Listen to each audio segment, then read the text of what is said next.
Once again, good morning, good afternoon, wherever you are. As introduced, I am Acheampomaa Aseidu. I work with Gaia, which is Global Alliance for Incinerator Alternatives in the Africa office, and I am the Zero Waste and Climate Associate. And today I'm going to be talking about a very interesting topic. I say it's very close to my heart as well, waste pickers and zero waste justice. So I live in Sunyani. I know those in Ghana are familiar with Sunyani. And back in the days, I think some years back, I was visiting a particular office. And the office was a religious office. So I got acquainted with people who worked there, most of the people who were in the room. And every time I went there, I saw a particular woman who I met at the door every time. Almost every time. I wasn't a regular visitor, but almost every time I met her. So I exchanged pleasantries with her. I was greeting her as usual, and then I go off to my business. I was sent there by my mom at the time. So fast forward in this overall, she wasn't dressed as she is every time. And mind you, she was always looking good. That woman was looking good every time. So I just assumed she was part of the people who were in the office because she blended very well. And then she was in the circles with them when I went there sometimes. And fast forward to what the day I saw her in the overall, she was in the nose mask by then. And I saw her picking up trash, not only cleaning the room, but she was by their bins. So as a good girl raised from a Christian home, I decided to assist her. So I went to her and said, I want to help. She said, no, she can do it herself. She was speaking in our local dialects. We spoke in our local dialects. I just want to speak English so we all get it. She's like, she's doing her work. I said, I want to assist because she's an older woman. So I wanted to assist her. So the man I came to see came out of the room and said, Amma, come over. Bring whatever you brought. Your mom has already called. So I got to the man and said, I wanted to help the auntie over there. And the man said, no, she's doing her work, actually. I said, really? He said, she's our waste picker. That's how the man said. I was like, what? This woman doesn't look the part. And at this time, I wasn't working with any waste picker organization. I was just a lay person. I had a picture created in my mind for waste pickers.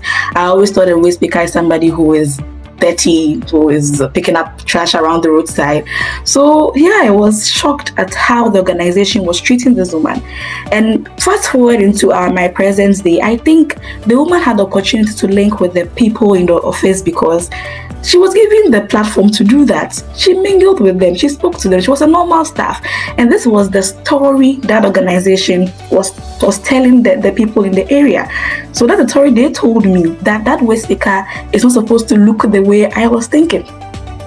So that's what we are going to talk about today. How is your organization portraying the waste pickers? How are they working with them? So we are going to talk about recognizing their contributions, promoting their dignity, and telling ethical stories about these waste pickers. So waste pickers are not just on the margins. They are not people who are just going to be sidelined or when we talk about zero waste, They are at the center. And they were doing this way before time memorial. Before we brought all these big terms, waste pickers were already working around waste. And every day they recover recyclable materials, they reduce landfill and open burning, they prevent pollution, they reduce methane emissions, they support local livelihoods, and they strengthen the circular economies. So rather than thinking of waste pickers as beneficiaries of zero waste programs, we should rather recognize them as essential partners and leaders within the system. And quite simply, zero waste will not function effectively if we do not have these waste pickers doing their daily work. So I categorize their contributions into four main parts. And this extends beyond them being people who just collect recyclable materials. Environmentally, they divert waste from land sites, from the landfills. So they kind of, the segregation done, the separation done, all that leads to a very close system where waste does not really end up on the landfill. And this is done by our waste pickers. From the climate perspective, they help reduce greenhouse emissions by keeping organic waste and recyclables out of disposable sites and ensuring that these materials remain in the circulation as well. Economically, they supply recyclable industries with very raw materials, they supply organic waste for composting, and they are doing a whole lot to improve thousands of livelihoods. And socially, they contribute to cleaner communities and healthy living environments. So when you look at all these, the bigger picture is that waste pickers are environmental stewards. They are climate actors, they are contributors to local economies, and not just people who are collecting the waste. I'm going to zoom into some examples from Gaia.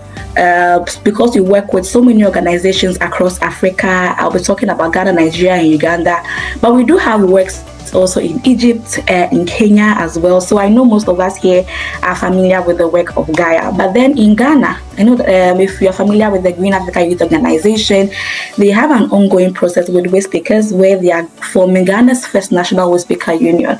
And this actually is a very good step, an important step towards recognition of waste pickers and making them have a collective representative when it comes to the government and it comes to rooms where waste picker issues are being discussed. In Nigeria, ASU organizes waste pickers, they promote safe working conditions for them, and they strengthen the role of the management in Nigeria. And there are lots of organizations doing this. Just that ASU itself is a waste picker group. So from the head, the CEO to everybody, they are all waste pickers and they are doing excellently well. And I also heard that there are some people in this cohort who are also waste picker groups. And I'm so excited about the work all of you are doing in your various countries. In Uganda, there's an informal recyclers who are waste pickers, and they're being assisted by one of our organizations, and Plastic Pollutions, and they are really helping, they are really building up their recovery as well with the plastic waste in Uganda. And there are so many other big organizations in Uganda who are also strengthening the work of waste pickers. And these waste pickers I'm talking about are not just included by these organizations, they are actually already leading the solutions. And our role as CSOs, as NGOs, is just to support or amplify these efforts.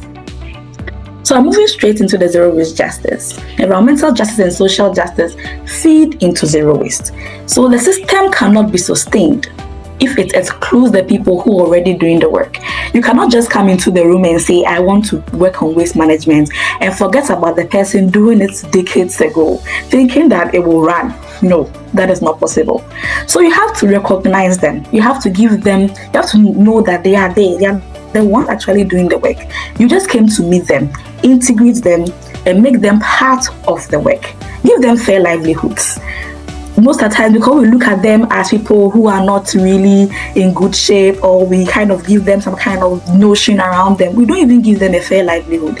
We kind of take up the utmost, topmost places, waste pickers down there, give them the change that is left, and that does not really build their livelihoods. We have to do that. We have to help them with their occupational safety, boots, their gloves, stuff that they're working about. You have to be sensitive enough to a waste picker. That is a human being as well. Just because they work around waste doesn't mean they are dirty or they are outcast. And then they have to participate in decision making. They know what they get. They know their work better than you do. You might have knowledge about it, but they are doing it. So let them participate in those rooms. So we are going into how to change the narrative. The organization I spoke about in the beginning of my presentation changed my narrative. I saw the woman in a different light. What are the common narratives we know? Waste pickers are poor. Waste pickers are dirty. Waste pickers are victims. They are beneficiaries. They are beggars. But while many face difficult working conditions, these labels tell only a part of the story. So instead of our stories telling about these whole common narratives that are bad, it should tell about exactly what they also need or they're also doing to help better our environment. So tell them that waste pickers are environmental stewards, waste pickers are recyclable experts, they are also climate actors, they are community leaders, and they are entrepreneurs. To be honest, the stories we tell to the public or to the government and the donors is the perspective they get about waste pickers. That's what they think. That's what they will choose to run with. So if we only communicate the hardship of the people, making them feeling the sympathy, and not communicate their leadership expertise, we might be doing them more harm than good. Not to say that you leave out the hardship totally, but then you have to let them know also what they bring to the table as waste pickers when you're telling the story. Help them with the recognition, the inclusion, and with better policies. So how can we tell this story ethically? Have you obtained formal consent from these people?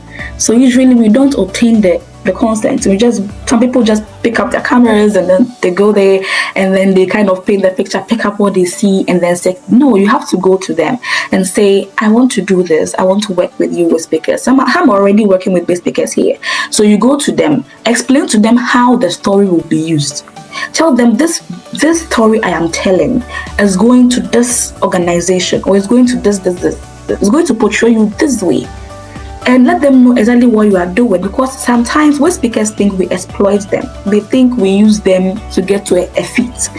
Respect their privacy. If the waste speaker does not want you to tell the story or does not want to involve them, just respect it and avoid the exploitative photos. You take the photo, the waste speaker is sitting in mud and then you take the photo and then you give a caption and then you tell a story. That's not how you're supposed to do it. You're not supposed to make it look so dramatic to make people buy your story. No, it's not supposed to be that way. You're supposed to tell it as it is. Yes, sometimes they're in the mud, but you don't have to make it look like they're always in the mud and so they are down there. Let people tell their own stories. I know people here who do nice videos of the waste pickers talking themselves. They can speak the local dialects and then you change, or you kind of have a subtitle in English. You can just let them express themselves and not really you telling the story for them. Highlight their expertise and not only their hardship. You see a video that is out there by an NGO and then you see how they have tailored the whole conversation around the waste pickers struggling to find food and their wages are few. Yes, those hardships are there, but also highlight their expertise. Let them know that the waste pickers are picking up the bottles, they are doing segregation, they are doing composting, and then tell the story that way. So when you add the challenges to it, it sells better than you just telling the hardship. And the share benefits and impacts with them. If anybody reaches out to them, tries to help them, please share with them. Don't hoard those things from them. Don't kind of take over what they are supposed to get as waste pickers. So I kept this scenario here. It's a very short scenario that I just want you to have it in your mind. It says that the A part says, Sarah struggles every day collecting rubbish to feed her family. That's the A part. The B part says, Sarah has organized waste pickers into a recycling cooperative that diverts 20 tons of plastic each month while creating income for 45 families. So what comes to your mind when you read both? When you read the first one, it kind of creates a story of Sarah struggling. It gives you a form of sympathy for Sarah. Sarah is really going through it, with the first one. Says that Sarah is just a weak woman who really needs help and all that. But look at B. B creates a story of respect. Sarah is doing something very, very good. Sarah is improving livelihoods. Sarah is leading. Sarah is building. So when you write the story this way and then you add up a few challenges. So if Sarah can do this work, Sarah will need some assistance to help her boost her employees, to help her boost her tons per month. The story becomes different. It doesn't only stay at where the hardship is, but it stays at where respect is and recognition is. And so Sarah will be called to a room to actually participate in decision making because they feel like Sarah can do it. To conclude, I'll say that there's no zero waste without the waste picker. You cannot do it. You have to get them in it. They are supposed to be part and center of it. And justice is essential part of sustainability. If you want the zero waste system to run for a very long time, zero waste justice has to be there. They all have to have fair and inclusive ways in playing part of the waste speaker system. The story we tell shape public perception and influences policy.